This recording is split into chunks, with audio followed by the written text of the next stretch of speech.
안녕하세요. 김유갑의 경계부동산입니다. 구독, 좋아요 부탁드립니다. 서울을 비롯한 전국 부동산이 빠르게 얼어붙고 있습니다. 거래량, 실거래, 매매지수 등 6가지 지표가 모두 곤두박질을 치고 있는가 하면 일부 아파트는 3억 금매도 팔리지 않는 등 이상 기류가 점점 심각해지는 추세입니다. 상담 안내는 02-501-7554, 유료 상담은 010-3999-8808이며 전화 주십시오. LH 사태가 터진 터라 누구도 급락을 예상하지 못하였는데 예상외로 부동산 시장이 차갑게 얼어붙고 있습니다. 진짜 대세하락의 시작일까요? 부동산 벌써 3억 금매도 안 팔린다. 중요한 게 이거죠. 6가지 지표 급추락. 지금 빚더미에 쌓여서 이게 막 굴러가고 있는데 끝까지 벼랑 끝에서 지금 버티고 있습니다. 만약에 집값 대출하기 온다면 이 뾰족뾰족한 곳에 쭉 떨어지겠죠. 자, 이제 부동산 폭락장 오기 전에 초짜는 탈피하자고요. 초짜는. 자, 이거 아주 중요한 내용이니까 먼저 한번 해볼까요? 자, 여러분들 이제 어느 분야든 뭐 초급, 중급, 고급 이렇게 구분해 볼 수가 있어요. 1단계, 2단계, 3단계. 먼저 초급, 내가 초급인지 중급인지 고급인지 여러분들 부동산 실력 테스트를 한번 해보세요. 간단하게 짚고 넘어갈게요. 이게 중요해요. 왜냐하면 앞으로 기회가 왔을 때 곧 올 것 같은데, 자, 그때 내가 그동안에 오히려 손실봤던 이 자본을 불리느냐 아니면 더 손해보느냐, 바로 이 갈림길이기 때문에 그래요. 먼저 장기간 무주택자는 무조건 초급이에요. 볼 것도 없습니다. 그 다음에 간헐적 무주택, 그러니까 집을 샀다 팔았다 하는데 별로 재미를 못 보는 사람들, 이 사람들 중급 정도 돼요. 3단계 유주택을 항상 유지하되 갈아타기를 잘하는 사람은요 고급이에요. 그 다음 부동산에 아예 관심이 없는 사람들, 물론 일도 바쁘고 여러 가지가 있으니까 이런 분들은, 무관심인 분들은 초급입니다. 부동산에 조금 관심은 있어요. 그런데 행동이 따르지를 못하죠. 이 사람은 중급이고, 부동산에 상당히 적극적 관심을 가진 사람은 고급이에요. 비아파트 보유, 이제 아파트가 아닌 뭐 오피스텔, 빌라 등등등 이거 보유한 사람들은요 초급이라고 할 수 있어요. 물론 단독이나 다가구 통건물 같은 경우는 그냥 아파트로 그냥 생각을 하셔도 돼.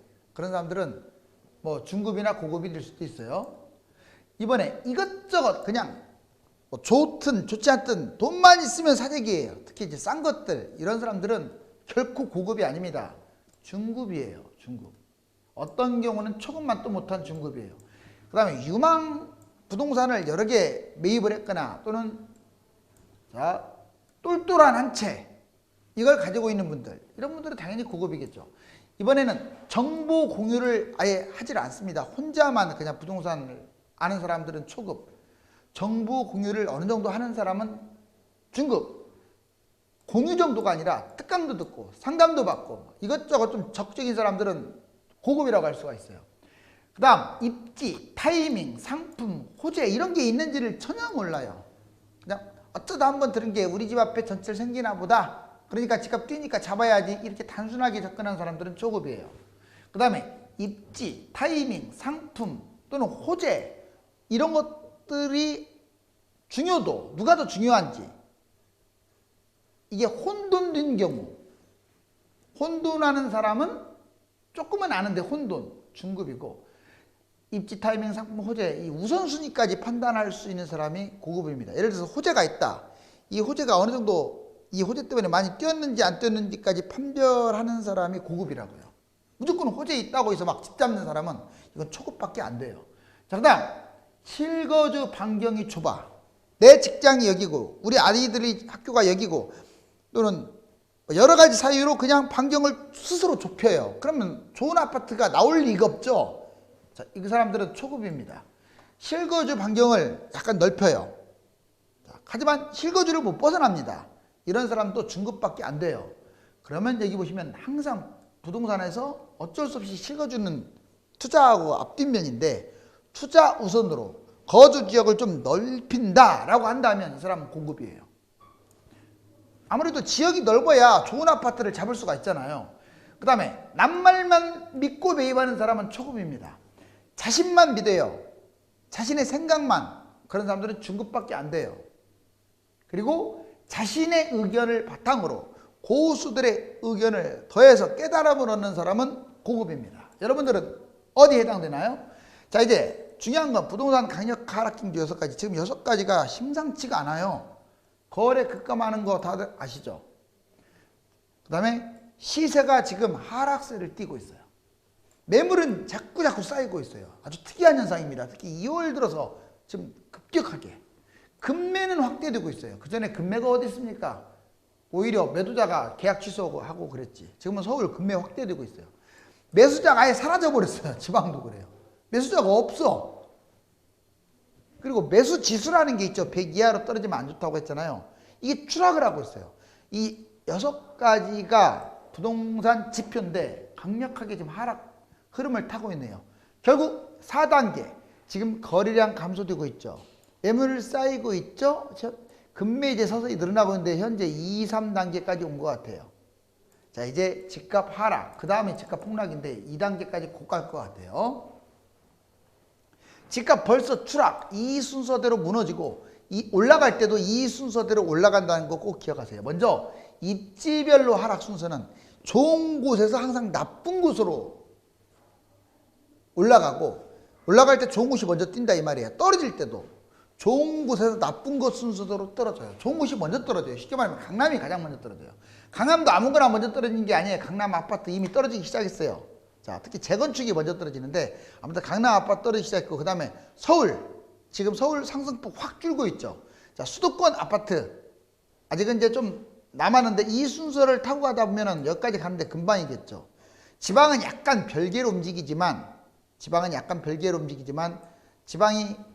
가장 마지막에 지금 너무 많이 뛰어서 지금 폭락하고 있는데 마지막에 추락할 가능성이 큽니다. 유형별로도 아셔야 돼요. 유형별로. 자, 재건축이 가장 먼저 떨어지는 거예요. 왜? 거품이 심해요. 재건축이 새 아파트 기대주라. 재개발도 마찬가지예요. 얘들이 가장 먼저 하락을 하고, 그 다음에 고가 아파트가 하락합니다. 그리고 중저가 아파트, 대부분의 일반 아파트도 하락하고, 마지막으로 제일 안 좋은 것들이 나홀로 아파트라든가 또 아파트가 아닌 것들이 마지막에 하락해요. 이건 올라가는 순서도 똑같아요. 지금 뛰고 있는 거, 지금 끝자락에서 뛰고 있는 것도 얘들이 뛰고 있잖아요. 거꾸로. 오피스텔이 뛴다든가 나홀로 아파트가 뛰는 것은 아주 안 좋은 징조예요. 이제 끝물까지 왔다는 거거든요. 지금 이제 하락장 초기다 보니까 지금 여러분들 내가 어떤 아파트 2개를 유심히 보라고 그랬어요. 자, 바로 음마 아파트 잠실주공 5단지. 왜냐면 걔가 강남에 있는 데다가 재건축 기대주라서 얘들이 가장 먼저 떨어져요. 그 2개가 떨어지면 강남이 추락할 가능성 크고 서울 쭉쭉쭉 갑니다. 이제 집값 거품 붕괴 주요 변수 5가지를 한번 알아보자고요. 자, 집값 주요 변수.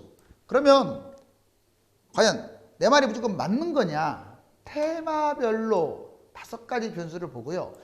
일정별로, 그 시기별로 5가지 한번 보자고요. 먼저 테마별로. 정부의 강력 투기 대책 여부. 이게 1번이 제일 중요해요. 지금까지 집값이 떨어지지 않은 것은 정부가 집값 잡을 의지가 의심스럽다는 거예요. 왜? 24번 뭐 5번 반복해봤자 도토리 키재기 맨날 거기서 안 벗어났어요. 집값 폭락할까 봐 오히려 두려워하는 듯한 인상. 아무튼 그랬습니다. 근데 이번에 다를 수가 있어요. 지금 선거 결과가 심상치 않죠? 자, 이렇게 바뀔 수 있습니다. 그러면 코로나가 종식되느냐 종식 안 되느냐. 종식돼야 집값이 떨어져요.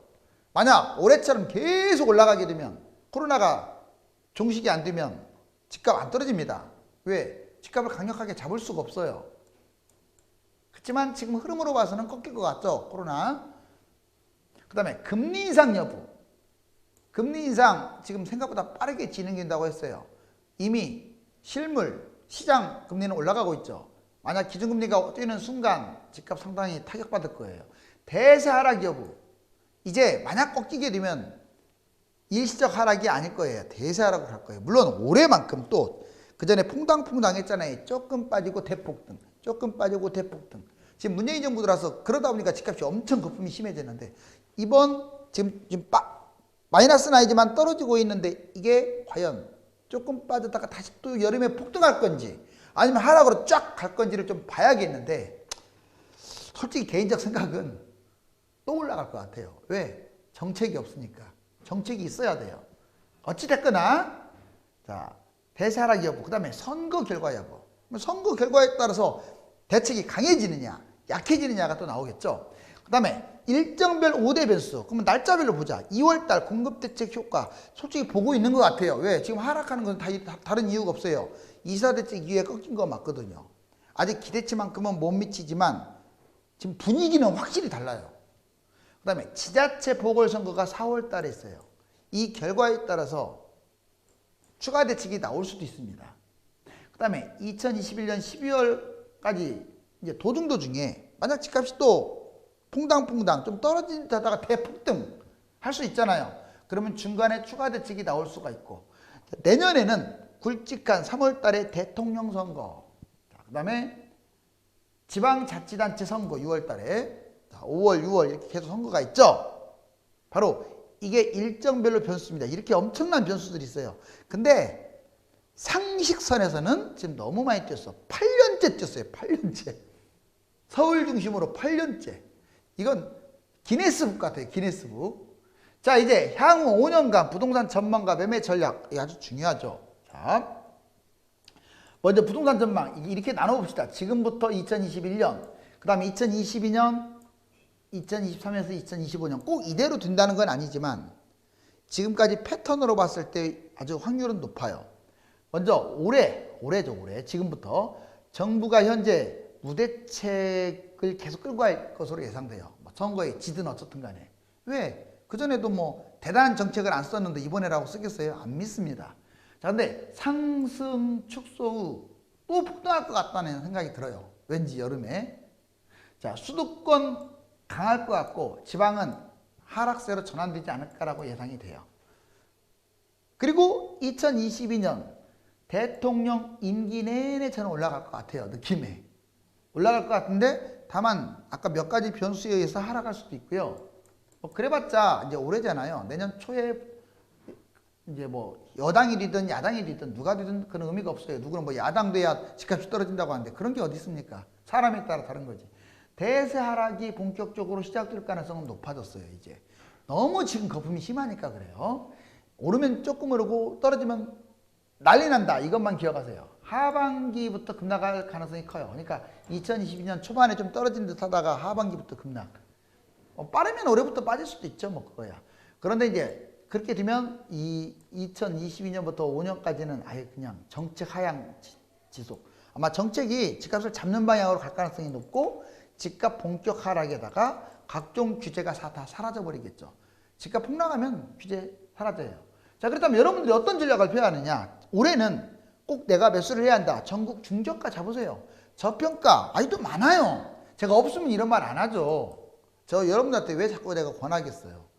자, 5억, 4억 미만의 중저가, 저평가 아파트는 너무 기다릴 필요는 없어요. 다만 이게 나홀로 아파트라든가 아파트가 아닌 이런 것들은 잡으면 오히려 쫄딱 망한다고 했습니다. 실거주 내 집 마련 측면에서 돈이 있는 상황에서. 그 다음에 2022년은 만약 진짜 떨어지기 시작했다 그러면 부동산 매입을 오히려 하면 안 돼요. 이제 하락세가 확실하게 굳혀졌으니까. 이때까지 이렇게 이어서 떨어지는 거니까 뭐로 잡습니까? 기다려야지.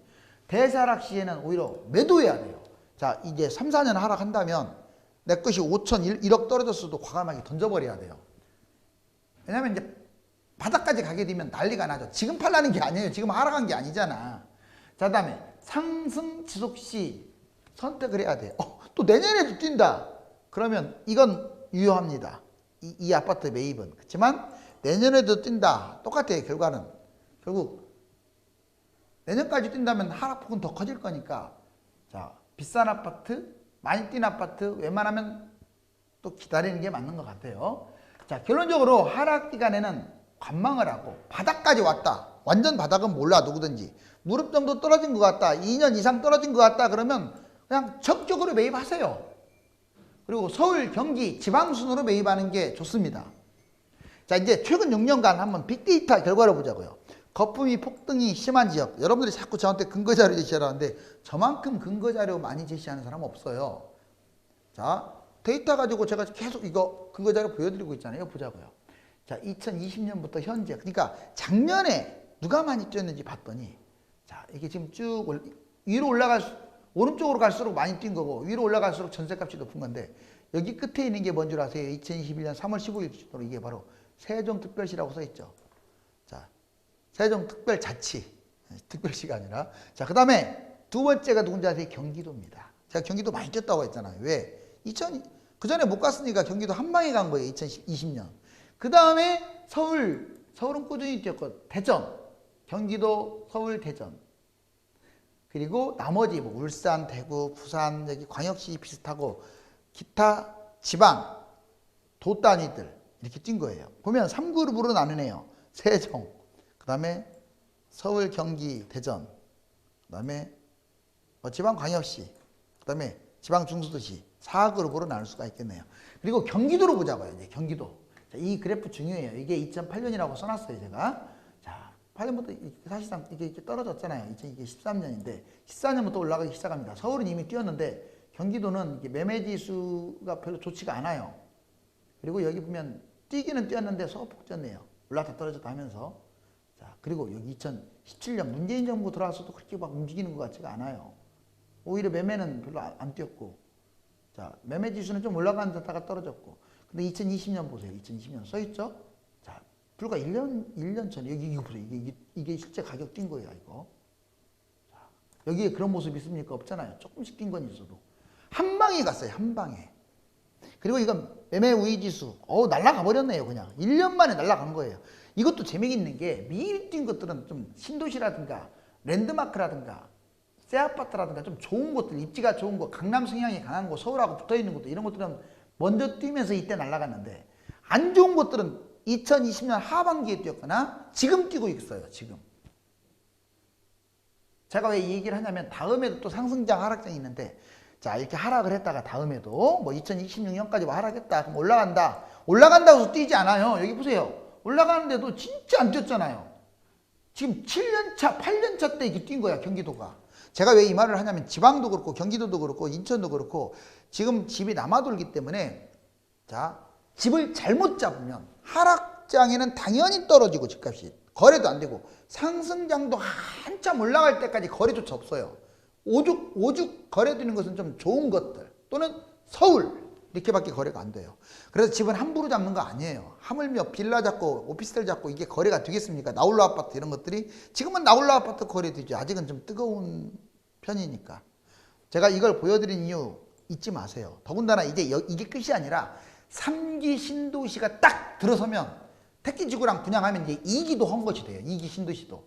자, 1기도 너무 지금 거품이 심하고 뭐 유성도시도 마찬가지. 지방은 말할 것도 없어. 광역시는 거품 정도가 아니에요. 오히려 어떻게 되면 서울 근처에 있는 인천이 제일 싸요. 광역시 중에서. 그러면 제가 이 순서대로 거품이 있는 것 같아요. 대구가 제일 심해요. 그 다음에 부산, 그 다음에 울산, 그 다음에 대전, 광주. 도찐개찐이지만 심합니다. 물론 이 5개보다 더 심한 게 세종이에요. 세종. 자, 아무튼 조심하세요. 이제 서울 아파트 40%는 가격 하락으로 거래가 된다. 볼까요? 1월 달만 해도 이제 10건이 거래되면 100건이 거래되면 18개가 하락했고 나머지는 뭐 보합 또는 나머지는 신고가가 더 많았겠죠. 2월 달에는 24개가 하락을 했어요. 그러더니 3월 달에 와서는 38개, 약 40개가 하락을 한 거야. 100개 중에서. 그러면 신고가하고 비슷한 가격에 한 거 보면은 하락이 제일 늘어났다는 거예요. 지금 신고가는커녕 이제 서서히 금매 중심으로 거래되면서 내려가고 있다는 거잖아요. 아주 중요한 자료입니다. 집값이 얼마나 많이 뛰었냐면 여기 지금 보시면 여기는 이제 안 나와 있지만 이렇게 뛰었어요. 노무현 정부 때. 그러다가 이게 쭉 내려왔죠. 자, 이게 바로 2014년이라고 했어요. 이거 보세요. 서울 보세요. 날아간 거. 현재 여기입니다. 이 원 친 거 잘 보세요. 너무 끔찍하죠. 이게 어디까지 가겠어요, 이게. 이게 지금 역사상 최장, 8년이 최장이에요, 최장. 기록을 깨고 있어요. 8년째입니다, 지금. 이만큼 올랐다는 것은 추락할 때 약 60% 떨어지거든요. 그러니까 보통 과거 데이터를 보면 이 상승폭이 반절이 아니에요. 거의 상승폭이 60, 70% 떨어져요. 쉽게 말하면 2018년 수준 좀 더 가면 2017년 문재인 정부 이후 2018년 수준으로 떨어질 가능성이 좀 높지 않나. 물론 경기도 같은 경우는 2020년에 다쳤기 때문에 그 연도로 따지면 안 되고 대략 안 뛰다가 뛰었잖아요. 뛴 폭의 한 60% 이상은 추락한다. 그럼 상처에 잡는 사람들은 망하는 거죠. 자, 토지 공개념이라고 있습니다. 이게 좀 뜨거워요. 왜냐하면 막 이게 지금 뉴스에서 자꾸 거론되는 거 보면 가능성이 좀 있어 보여요. 아주 뜨거운 논란입니다. 미국, 독일, 싱가포르도 이 지공주의, 자, 토지를 공유한다는 뜻인데 홍콩, 영국 등 토지 공공임대제, 독일, 스페인 등 토지 공개념, 헌법에 아예 명시됐다. 불로소득은 환수한다. 이렇게 지금 나와 있어요. 자, 물론 지금 우리가 알고 있는 토지 공개념하고 각 나라마다 다르기 때문에 이 나라가 무조건 토지 공개념을 다 한다는 것처럼 뉴스에는 나왔지만 좀 달라요. 그렇지만 이 토지 공개념 속에 거래 허가제라고 있잖아요. 자, 이 정도만 해도 저는 될 것 같아요. 솔직히 토지를 국가가 소유하고 이걸 갖다가 그 개인이 임대 형태로 해가지고 한다는 건 저는 공산주의라고밖에 생각 안 하거든요. 그것은 말도 안 되는 짓거리예요. 아무리 불로소득이 있다고 하더라도 토지를 갖다가 국가가 소유해요. 조선시대도 그러지는 않았잖아요. 자, 그래서 매매 허가제를 해가지고 이제 여러분들 거래 좀 허가제 하고 있잖아요. 저기 강남 삼성동이라든가 뭐 잠실 이런데 대치동 그러듯이 서울이나 경기도 전체를 때려버릴 수도 있고 광역시도 때려버릴 수도 있어요. 한시적으로 언제까지? 집값이 하락할 때까지만. 집값이 하락하는 걸 정부가 좋아할까? 지금 보니까 다 세금 걷는 순위가 3위, 7위, 24위 거의 뭐 상위권에 들어가네요. 우리나라 세금률이. 그래서 세금 걷으려고 집값이 이렇게 많이 올라간 거 아니냐는 의심을 받게 되는데 어찌됐거나 정부가 좋아할까? 집값 하락하는 걸? 폭락은 좋아하지 않을 것 같아요. 제 생각에. 오피스텔이 뛰면 부동산 끝물이다. 자, 여러분들 오피스텔 지금 날아가고 있습니다. 모든 오피스텔이 날아간다는 뜻이 아니에요. 주로 이제 좀 규모가 크고 새 거 보시면 2019년부터 20년까지 오히려 아파트는 날아가고 있는데 이렇게 날아가죠. 오피스 안 뛰다가 갑자기 자 2020년 하반기부터 지금 22.8이나 뛰었어요. 물론 일부 오피스텔에 국한된 거지만 이거 잘못 잡으면 안 됩니다. 이미 팍 뛰었다 보지도 마세요. 아니 안 뛴 것들은 뭐 대단지면서 좀 안 뛴 것들은 한번 해볼 만하지만 이건 좀 위험한 것 같아요. 자, 9억 원 이상 오피스텔 매매도 지금 해마다 늘어나서 보시면 24건이나 지금 9억 원 이상 거래가 됐어요. 전국 오피스텔 평형별 매매가 봤더니 쭉 올라가고 있네요. 오피스텔이 뛴다는 것은 아파트에 비해서 그동안에 오피스텔이 너무 안 뛰었잖아. 그러니까 상대적으로 따라가는 거예요. 폭등한다기보다도 따라간다. 그리고 나홀로 아파트들 그동안 안 뛰니까 막판에 뛰잖아요. 그런데 여기 보세요. 이거 조심하세요. 자, 40평방미터 제곱 이하 하락하고 있어요. 원룸은 하락합니다. 이제 원룸 천지가 됐어요. 여기 보세요. 입주 물량. 이 조그마한 오피스텔을 아예 앞으로 하지 마세요. 이제 경쟁자가 너무 많아요. 여러분들 1인 가구도요. 이 조그마한 원룸에 안 살고 싶지 않아요. 부동산 정책 집값 못 잡는다. 신뢰 못한다. 80%가 넘었네요. 여기 보시면 별로 못 잡는다. 절대 잡지 못할 것이다. 무려 75%. 그리고 집값이 경제적 격차에 미치는 영향 엄청나게 크다가 지금 80%가 넘었고 아파트 폭등에 민심도 흔들거리고 국민 87% 집값이 빈부격차를 키웠다라고 이렇게 나왔죠. 정부 주택 신뢰도도 약 80%가 믿지 못하겠다 이거예요. 제발 좀 회복했으면 좋겠어요. 현 정부가 정책을 담당하고 있기 때문에 응원합니다. 집값은 심리가 중요하기 때문에 하루아침에 돌변할 수는 없습니다. 그렇지만 부정적인 요인이 지금처럼 매일 반복된다면 몇 달 안에 심리가 급속도로 얼어붙고 2에서 5년 장기 대사락이 올 수도 있습니다. 거품이 심한 만큼 하락도 엄청날 것입니다. 감사합니다.